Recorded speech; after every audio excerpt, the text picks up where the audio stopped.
What's up? My name is Kamal Akeel, and today I'm going to show you guys how to replace the gas shocks for the trunk lid on a Porsche Cayenne S. They're inside here, so we're just going to have to take a bunch of trim and stuff off to get to them. You can actually see, I mean, this is where the arms are, so the gas shocks connect to these. One is for the trunk and the other is for the glass. So if your glass is also not holding up, you might as well get both, because to replace these, the gas ones are right next to it, so it'll be more convenient to do them all at the same time rather than have to take everything apart twice to get to it. So this thing, they're really bad, so this thing shuts really hard. So while you're doing this, you're going to need something to prop it up. It'd be extremely difficult to work without having something like this. So I just have like a collapsible prop I use. I mean, this is like 43 inches. I mean, you could just go buy like a 2x4 from Lowe's or something like that. I think I just got this from Harbor Freight, so it's super cheap if you have a Harbor Freight near you. So we haven't done this before.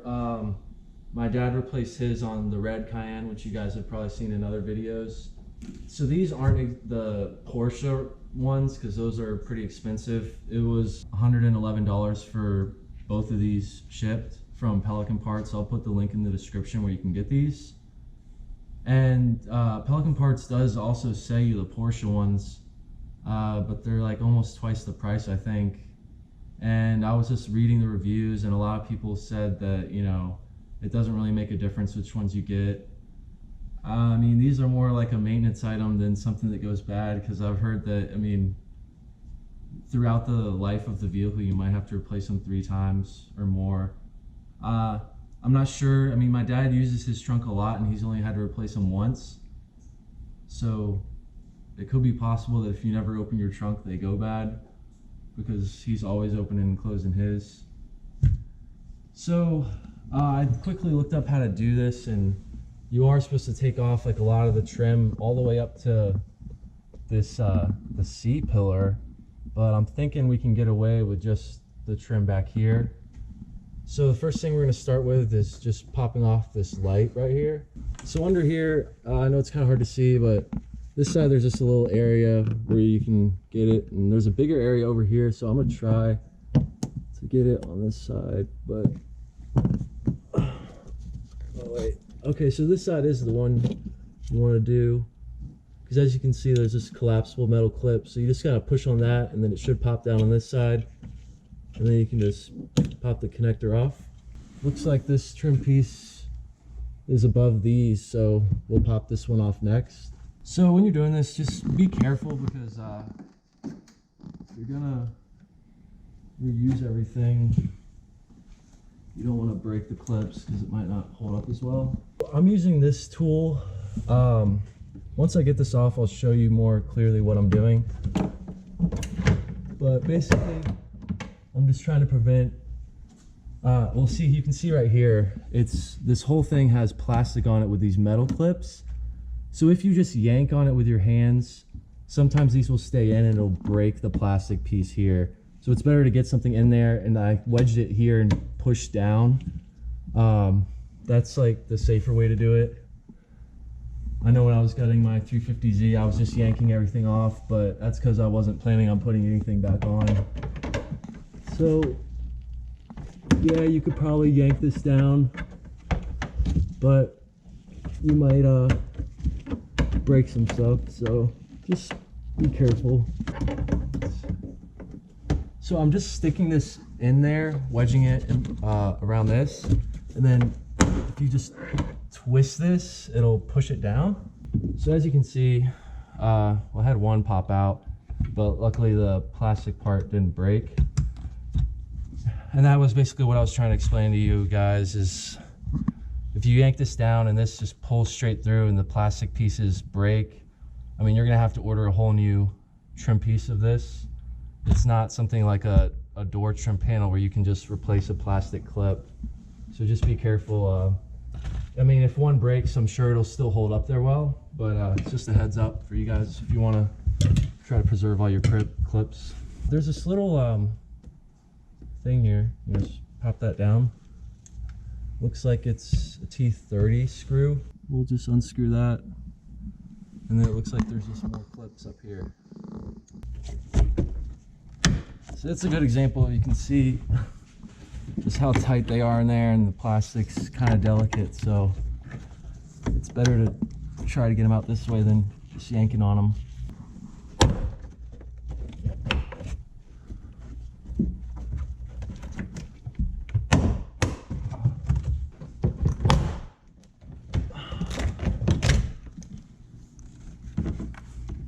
Looks like a speaker on here.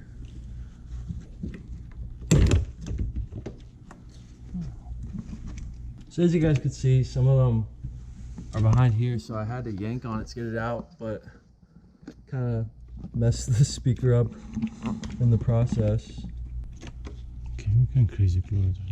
These are actually T25s. The T30 was just slightly too big.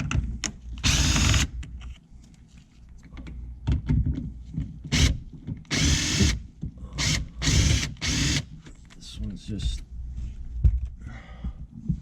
looks like that one was just over tightened, and because it won't come out, you know.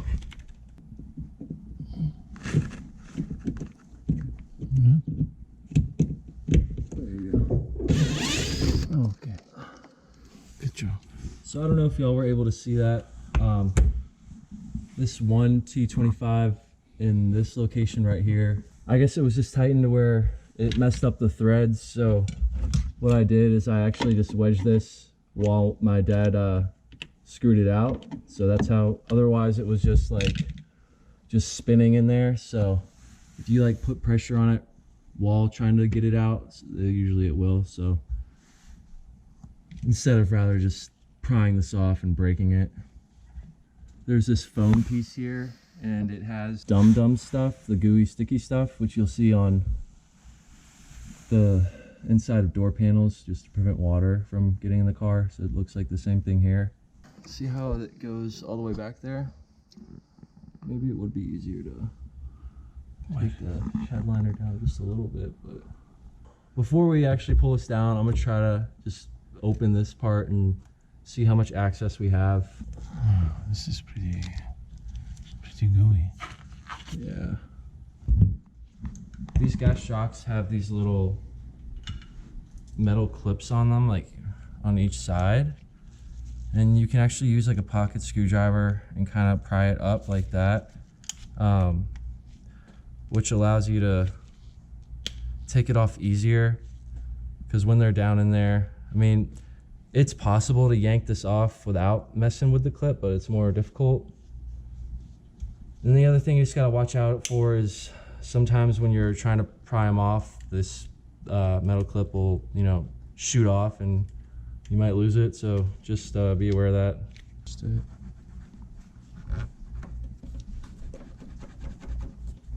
Yeah, there you go. Okay, so we just used this long flathead screwdriver and just twisted it, and you can see how the clip popped off the gas shock. So now we should be able to pry the gas shock off itself. All right. So yeah, then this should pop off. So now to get the other one, it's gonna be a little bit more tricky, because when you're looking at it in the car, you can't actually see this part, you just see the gas shock. So see, that's the other reason they might say you want to take the headliner and all this trim off to replace it as well, but we're gonna try to just get it like this because it's a lot more work to get the rest of that stuff off. So we'll see what we can get from here.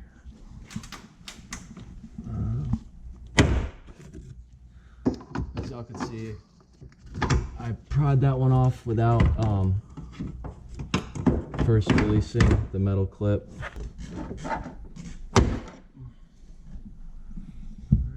One side.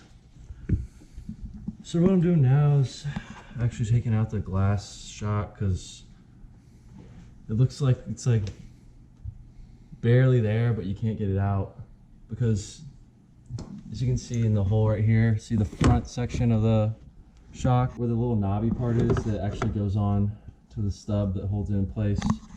We tried pushing it back as far as we can. You can see how it's right here. It's like right there, but in order to get clearance to push it just a little further back to get it out, I think we have to take the shock for the glass off as well. Let's see. I don't know if you guys can see in here, but you can see both the knobs back there, where the one on the left is where the trunk one, and the one on the right is the glass one.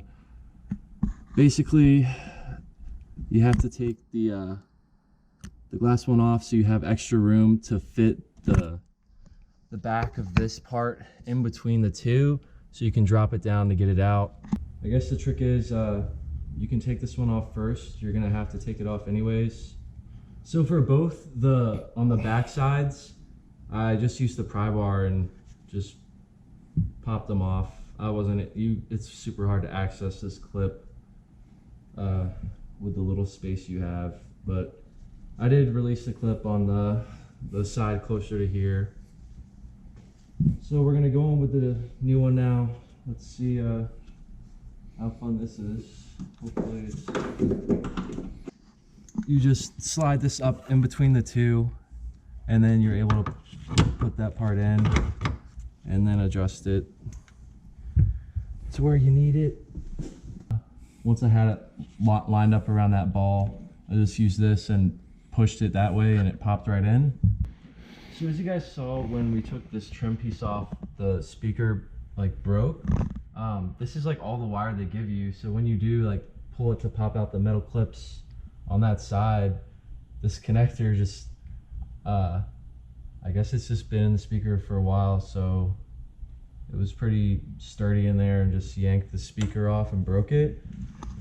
So on this side, we're trying to figure out if we can be more careful. Okay.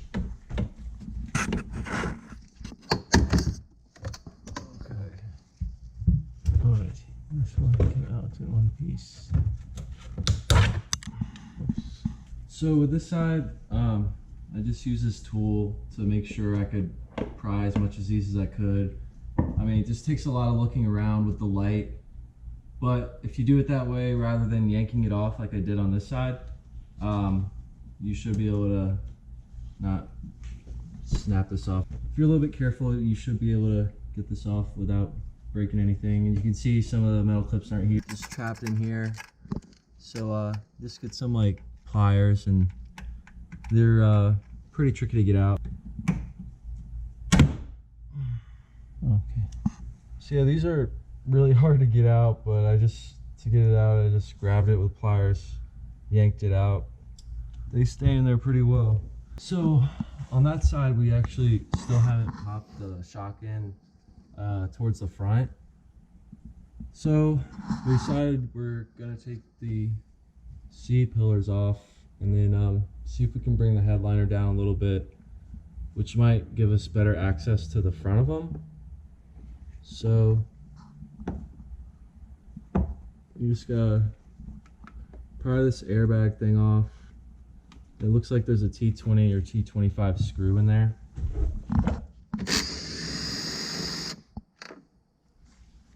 T25.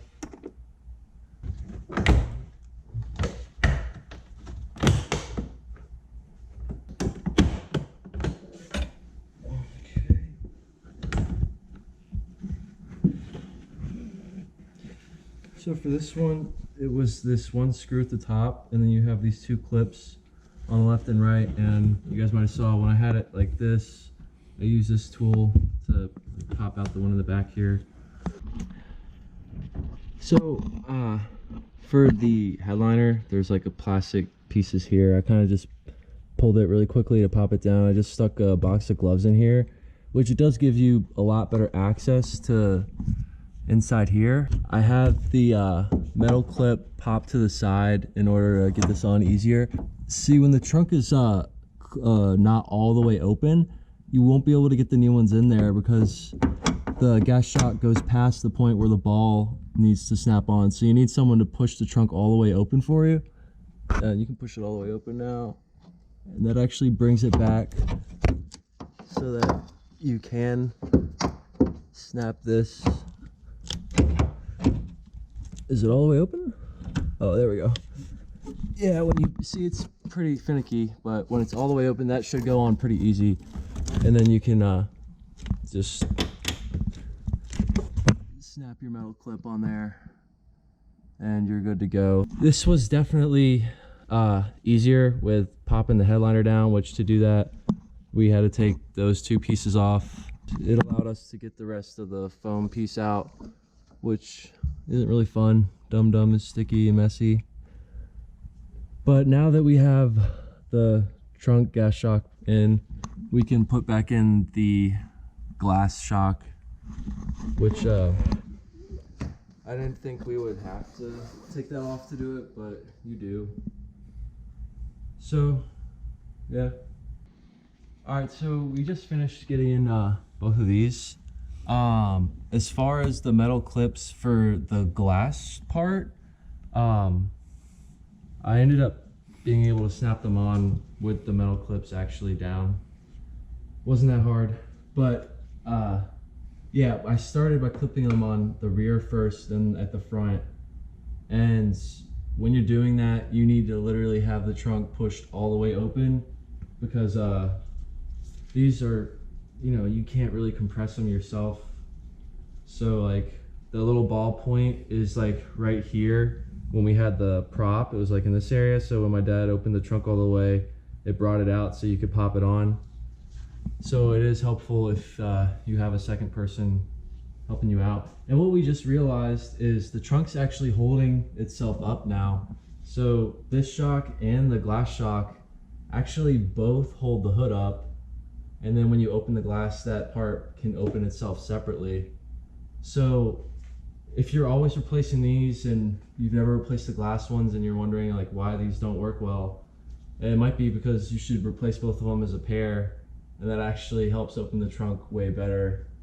We kind of just realized that because when we did get this one in first, it was still kind of falling, and then when I put the glass one in, now it's holding, and we haven't finished this side yet. So that's some good info to know. As far as is this fun? No, it's not. I mean, these cars are good cars. It's just hard to maintain if you have to pay to go to the dealer with it. So yeah, all these little things, if you could do them yourself, they help. All right, so we just finished putting everything back together. As you guys saw, like at first we just tried to take off the trim piece here and the D pillar trim, and it didn't give you a lot of access. I mean, we were able to get some of the gas shocks out and the new one in, but I couldn't actually snap it in until we finally decided, all right, let's take the C pillar trim out and pop the headliner down. And that allowed us to get that foam piece out and pop in the shocks in the rear. Something important to note is that if it's like the pole I had holding the trunk open, it wasn't holding the trunk open completely, which made it difficult, I guess a little more difficult to pop the old ones off. It actually makes it basically impossible to snap the new ones on. So you have to have somebody or something that can hold the trunk completely open in order to snap the gas shocks back into place. Otherwise, that ball joint won't line up. So yeah, I did this side and my dad did this side, so it's not terribly hard. It's a lot less expensive if you just do it yourself. So yeah, I guess it's live and learn. For us, it was break a few things and learn, because you guys saw how this speaker kind of broke apart.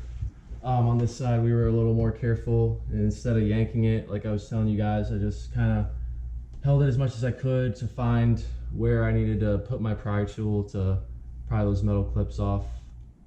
So just be careful, and I mean, even if you do break a few little clips here and there, as you can see, everything will go back on like normal and look pretty good. So thanks for watching, and I'll catch you guys later. Like the video, subscribe to the channel if you want to see more. Peace.